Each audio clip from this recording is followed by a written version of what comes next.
Greetings everyone. Good afternoon, grade 7 Isadora. Good afternoon, sir. Okay, you may now mute your mic. Before anything else, allow me first to introduce myself. I am teacher Mark Anthony Reyes. You can call me teacher Tune, and I will be your subject teacher for health. Now to officially start our discussion, let us have a short prayer to be led by your president. May I ask class who is your president? Sir, Okay, Mr. Balagtas, can you please lead the prayer? let's bow our head and pray.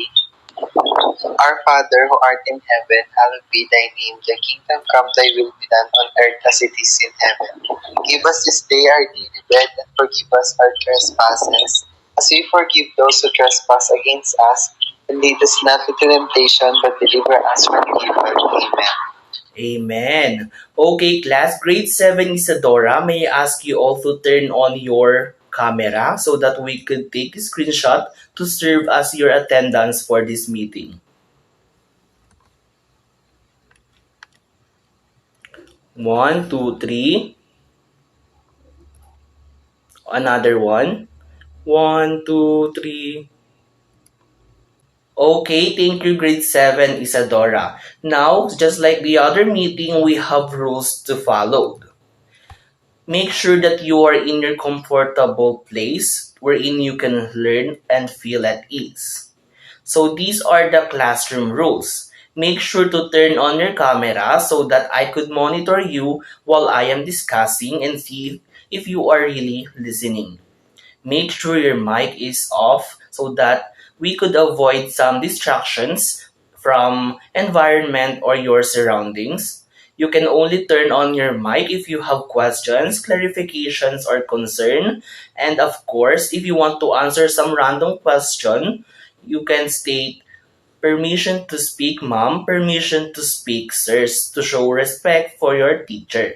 Now, all eyes and ears in front, and most importantly, be as participative as you could. Are we clear with the rules? Yes, sir. Yes, sir. Okay, so if we are clear with the rules, let us have a review regarding to your past lesson. So I have here prepared a interesting game called Fix Me I'm Broken. For instruction, arrange the letters to find the hidden word. State your answer once you are called by the teacher. Each answer will be equivalent to 10 pesos load via GCash. Isn't that interesting, class? Yes, sir. Very interesting po. Okay, if that's so, are we clear with the instruction? Yes, sir. Okay, if we're clear with the instruction, let us now proceed to our proper game. So I will be giving you the words which is broken. It is arranged randomly wherein I will give you 3 seconds to find out what word is hidden in that broken word. After 3 seconds, you may now volunteer to answer. Are we clear with that? Yes, sir. Yes, sir. Okay, if we are clear with the instruction, then this is the first broken word. What do you think this broken word is? One, two, three. Okay, who wants to guess the answer? Sir. Okay, Miss Borel. Sir, I think it's mental health. Mental health. Okay, let's see if your answer is correct. Mental health. Very good, Miss Borel. Now let us have our second broken word. One, two, three. Anyone from your class who wants to give or answer this number 2 broken word? Miss Loredo? Sir. Confidence po, sir. Confidence? Are you sure with that? Yes po. Okay, it seems like you are confidently sure with your answer. So let's see if your answer is correct.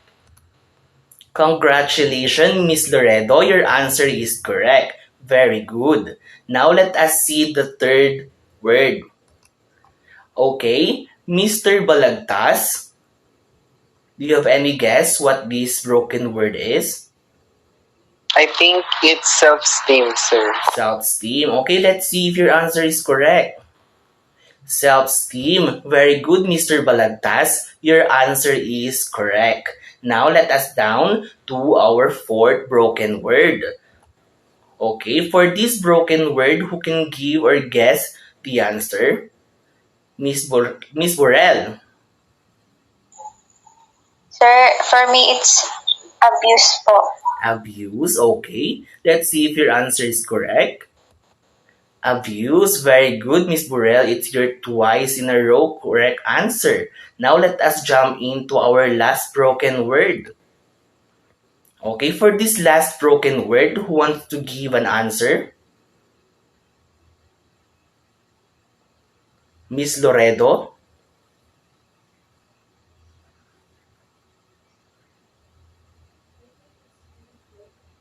Miss Loredo, I think your mic is muted.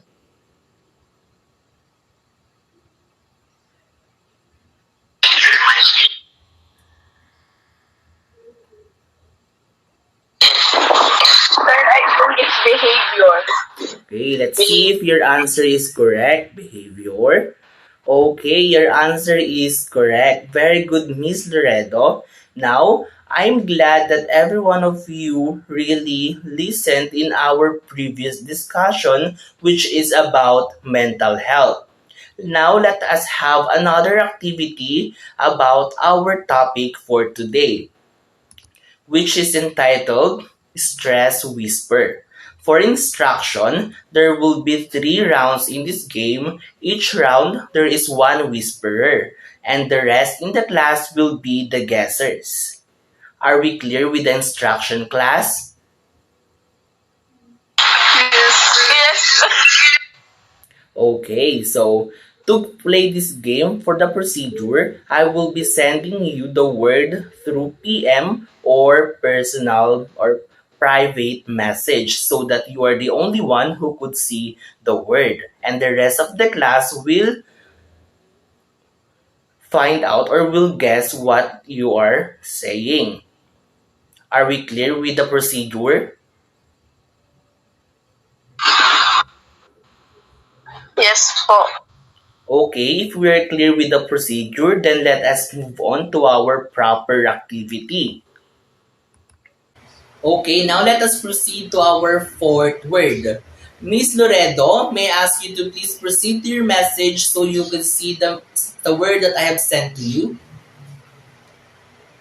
Have you seen it already? Yes, sir. Okay, if you've seen it already, then stay muted, turn on your camera, say the word 3 times, then strike this pose whenever you are done. Okay, then state the word 3 times.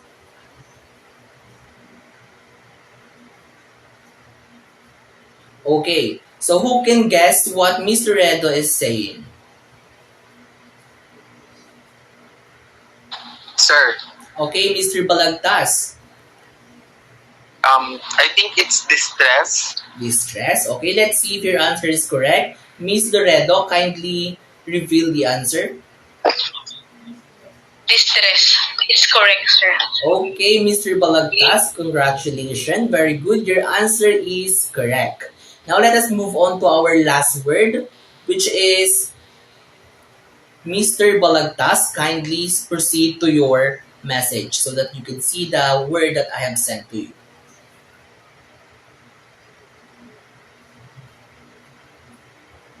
Have you seen it, Mr. Balagtas? Yes, sir. Okay, if you've seen it, stay muted.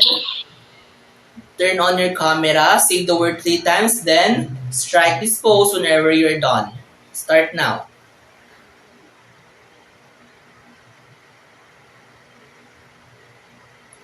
Okay, class, who can give or guess the word that Mr. Balagtas is saying? Anyone? Sir, Okay, Miss Loredo. Stressors. Stressors. Okay, let's see if your answer is correct. Mr. Balagtas, kindly reveal the answer. Stressors po. Stressors. Very good, Miss Loredo. Your answer is correct. So, based on the word that you have whisper and guessed, what do you think is our topic or lesson for today? Anyone? Permission to speak, sir. Okay, Miss Lakasandile? Understanding stress po. Understanding stress. Okay, let's see if your guess is correct. Very good, Miss Lakasandile. And thank you. Our lesson for today is all about understanding stress. Wherein, in this lesson, you are going to be enlightened on what is stress all about. Is there anything behind stress, the word stress, or it is just the stress that we normally or usually experience or feel? Now, before we further discuss what is stress, let us have first our objectives throughout this discussion. At the end of the lesson, the student will be able to explain that stress is normal and inevitable, differentiates eustress and distress, identify situations that cause feeling anxiety or stress. Now let us proceed to the definition of stress. Stress is defined as anyone who wants to read what is the definition of stress. Mr. Balagtas.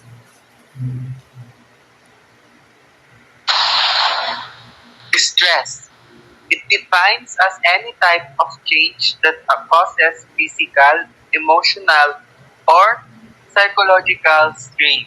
Stress is your body's response to anything that requires attention or action. Thank you, Mr. Balagtas. So based on the word itself, stress is what changes or what happened to your body in terms of physical, emotional, or psychological strain. Also, stress is how your body responds to anything that requires attention or action. Because there are stress that is hard to handle and there are stress that is hard to handle but have a better or good outcomes to yourselves or effect to yourself. Are we clear with the definition of stress? Yes, sir. Yes. Okay, if we're clear what is stress, let us now proceed to the classification of stress. Okay, just like everything in this world, there are bad and good, there are positive type, and there are negative side. Now let us discuss the classification of stress, wherein these are eustress and distress. Eustress is a positive type of stress and enhances our functioning. It is a healthy form of stress that gives us positive feelings and makes us feel good about ourselves. Meaning to say, eustress has a positive impact to oneself. It could lift up your confidence, boost your motivation, or be or give a good outcome or result to yourself.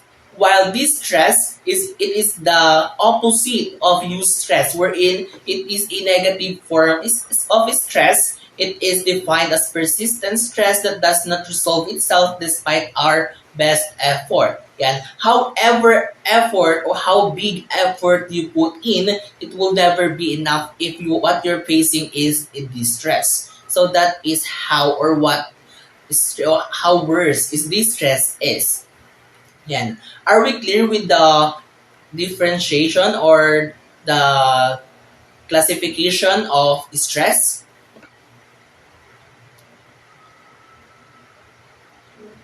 Yes, sir. Okay, if you're all aware and understand the classification of stress, then let us know the what causes our stress. This is called stressors. Now, from the word stressors, what do you think it is all about? Anyone? Miss Lakasandile? Stressors are the things that causes us to feel stress. Okay, so stressors are what causes us to feel stressed, or meaning to say stressors is a driving force of stress. It is the reason why we experience stress. It is the reason why we are going through stress. So let us define it one by one and enumerate it one by one. Moving. Moving has two sides, bad sides and good sides. What is bad good sides for moving? Because moving is known as can give a better outcome in our physical aspect through exercise. While for in as a cause of stress, moving could lead you to stress. Bakit? Kasi the more we do, the more tasks there is we have, the more stressful it is for us. Hindi na natin alam kung ano yung unahin natin kasi nagsabay-sabay na yung mga gawain. Nagsabay-sabay na rin yung mga deadline. So that could lead you to a more huge possibility to feel a stress. Next, we have starting a new school or job. Yan, imagine yourself studying in your old school, then going to the new school. Then that will be a lot of changes that you will be going through. There are a lot of changes. You have to cope up with everything in your environment, the people around you, the rules in that particular changes or school. Or same goes with your job. Because pagpalagay na natin yung sa dati mong trabaho is ikaw ay iba yung ginagawa mo, wherein doon ka lang sa table, and then bigla kang napunta doon sa ibang trabaho wherein it import or it expertise on application, then that will be a great feelings of stress that you will experience if that happens. Next, we have having an illness or injury. Ang pagkakaroon naman ng sakit natin ay isa ring nagiging cause or driving force ng stress. Wherein, di ba, pag may sakit tayo, nag-overthink tayo, madalas tayo mag-overthink, which causes or worsen our illness to its fullest, mas lumalala yung sakit natin. So that is why having an illness could be a driving force of stress. Next, we have family member or death of a family member and friend. Ayan. Losing someone who are close to you is also a cause or a cause of stress because imagine yourself letting go of someone that is already stressful. How come paano na kaya yung mamamatay pa yung, or sorry for the term, mamamatay pa yung, this is just for the sake of our discussion. Okay? Mamatay pa yung isa sa pinakaminahal mo, ganyan, then that would lead you to a more stressful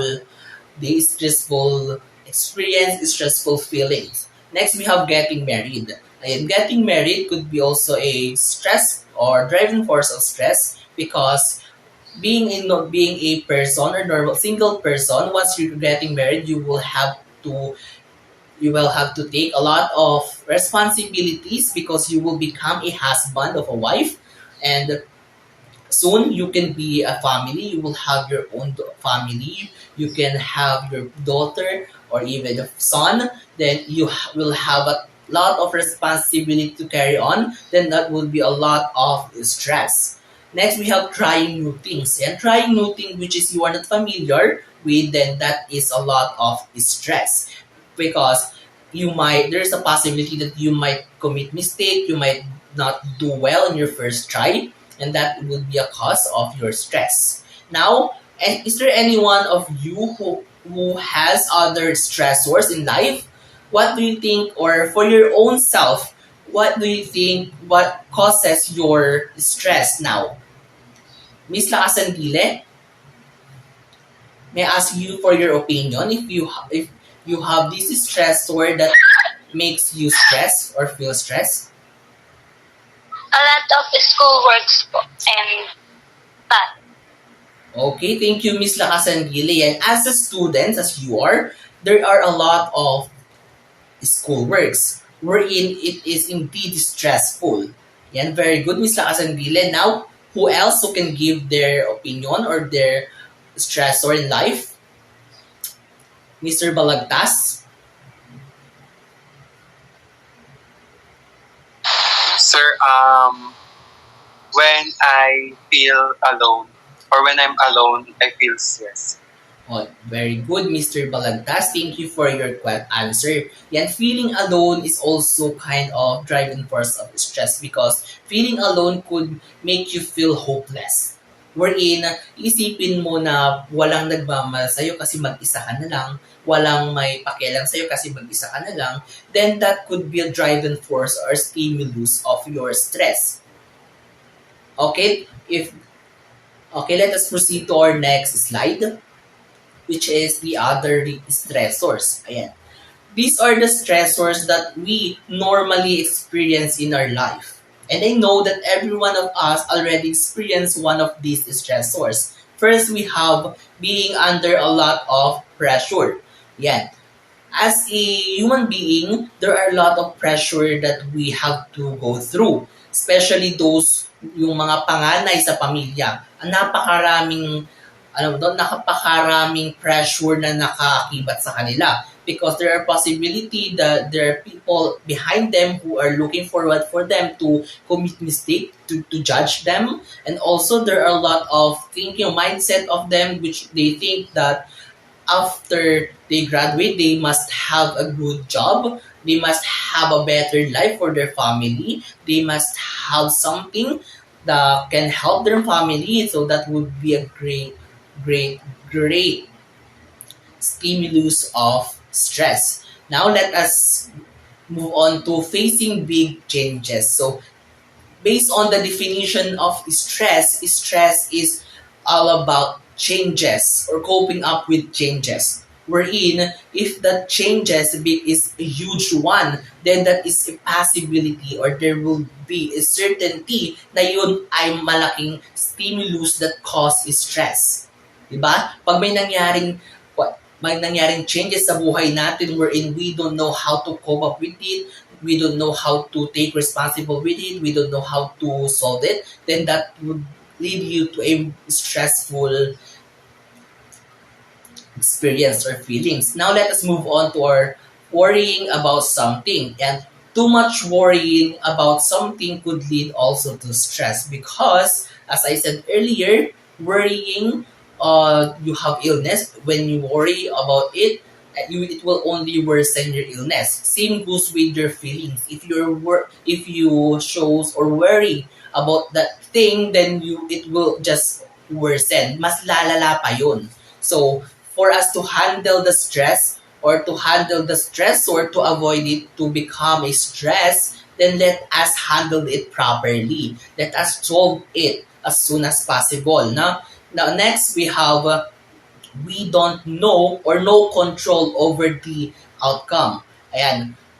Knowing nothing about the result, knowing nothing what we will become in the future, that is a lot of stress. Ngayon pa lang, you are a student now and not knowing what you will become in your future. Are you going to get what you desire, the goal that you take or the path that you take is it going to be successful? Are you going to succeed your life? Then that is a lot of stressful. Now let us having responsibilities that you find overwhelming. Again, having too much responsibilities could also lead to stress because as I said earlier, as we grow older, the responsibilities also grow and grow. Responsibilities never eliminate or never subtract, it multiplies because as we grow older, there are a lot of things that we have to consider. Next, we have not having enough changes in your life. Ayan. As a human being, yung pakiramdam na walang nangyayari sa buhay mo, then that is a big or huge stimulus that causes stress. Ipagkuhan mo na lang, di ba? Ang tagal mo nang nag-aaral, ang tagal mo sa mundo, wala ka pang na-achieve. Diba? Napakalaking suntok yon sa ating sarili na kung saan is ang sakit lang na maaari ito pa maging stress. It could also cause anxiety. Ayan, nasa anxiety na tayo. Kasi doon na pupunta ang stress. Next. Okay, are we all clear or do we understand our lesson for today? Yes, sir. Yes, sir. Is there any question, clarification, concern regarding to our topic, which is understanding stress? None, sir. None, sir. Okay, if there's none, then allow me to summarize the whole content of this discussion. So, we have discussed what is stress. Stress is a changes that affects our physical, mental, and psychological aspect. It is also has a classification which is the eustress and distress. When we say eustress, it is a passive outcome, passive side or type of stress where it could lift our confidence, it could lift us and have a better outcome. While distress is opposite of eustress, wherein distress could only give negative outcome to yourself, wherein it cannot be solved with any amount of effort. It couldn't be solved with any amount of effort. Next, we have discussed a lot of stressors. So I hope that you have retained any of those stressors, at least three or more than that. I think you have retained actually three more than that. I think na. Okay, now I have three questions and I will call randomly in your class to answer the question. For the question, we have compare and contrast eustress and distress in your own word. So how will you define or understand or define eustress and distress in your own understanding? Miss Lacasandile.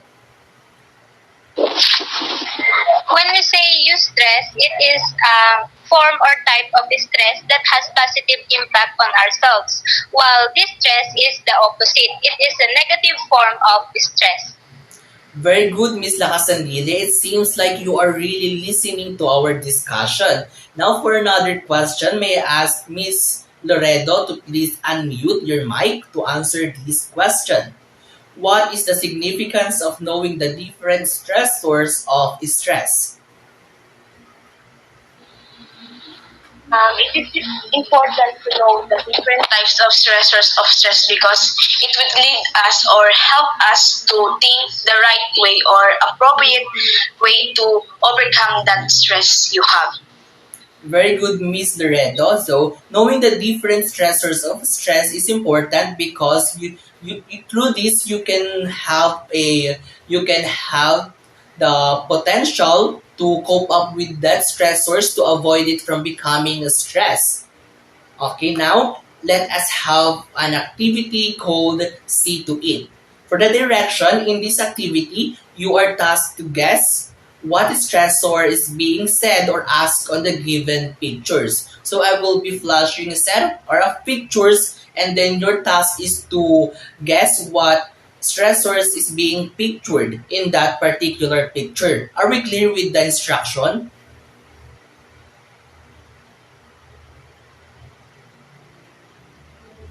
Yes, sir. Sir. Okay, if we are clear with the instruction, let us now proceed to our first picture. Okay, what do you think this picture is pertaining to? Anyone from this class? Miss Sandile? Moving po. Moving. Okay, let's see if your answer is correct.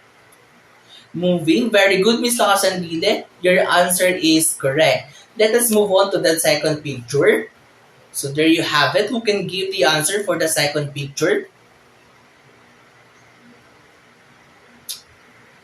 Mr. Balagtas? I think, sir, it's ano po, sickness, disease, like that. Okay, thank you, Mr. Balagtas. For number 2, it is, let's see if your answer is correct.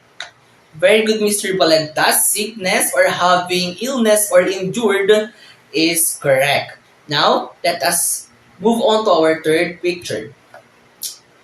Miss Loredo, may I ask you to please give the stressors being pictured in this picture. Getting married, sir. Getting married. Okay, let's see if your answer is correct.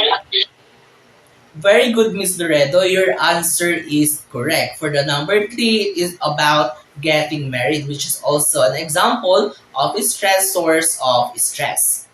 Now, if we're all clear with the discussion, and if there's no any concern, clarification, I have prepared here an assignment wherein it will be passed in our next meeting or next week.